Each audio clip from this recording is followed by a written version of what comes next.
Assalamualaikum warahmatullahi wabarakatuh. Perkenalkan, nama saya Muhammad Rizal dari kelas 12 IPA 3. Pada kesempatan kali ini, saya akan menjelaskan sumber hukum di Indonesia dan penjelasannya.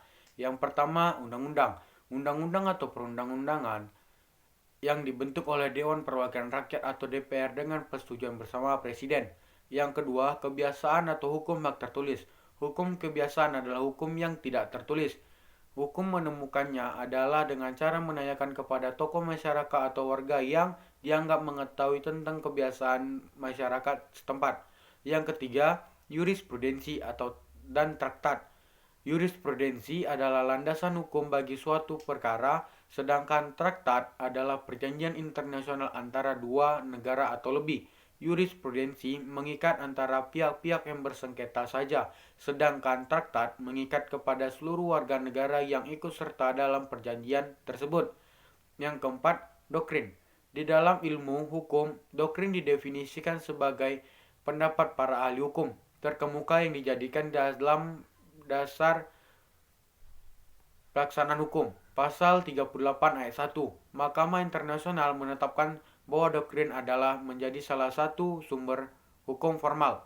Fungsi lembaga hukum. Lembaga hukum yang pertama, polisi. Fungsi kepolisian adalah salah satu fungsi pemerintahan negara di bidang pemeliharaan keamanan ketertiban masyarakat, penegakan hukum, perlindungan, pengayoman, dan pelayanan kepada masyarakat.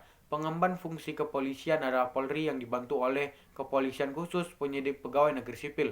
Yang kedua, jaksa melakukan pra penuntutan, pemeriksaan tambahan, penuntutan, pelaksanaan terhadap hakim dan keputusan pengadilan. Pengawasan tersebut terhadap pelaksanaan putusan lepas bersyarat dan tindakan hukum lainnya dalam perkara tindak pidana hukum berdasarkan peraturan perundang-undangan dan kebijaksanaan oleh Jaksa Agung. Yang ketiga, hakim. Tugas utama hakim adalah menerima, memeriksa, dan mengadili serta menyelesaikan semua perkara yang diajukan kepadanya. Yang keempat, pengacara. Pengacara atau advokat mempunyai tugas fungsi antara lain. Yang pertama, memberi jasa hukum baik dalam maupun di luar pengadilan yang memenuhi persyaratan berdasarkan undang-undang yang berlaku. Yang kedua, turut mewujudkan prinsip-prinsip negara hukum dalam kehidupan bermasyarakat dan bernegara. Yang kelima, panitra.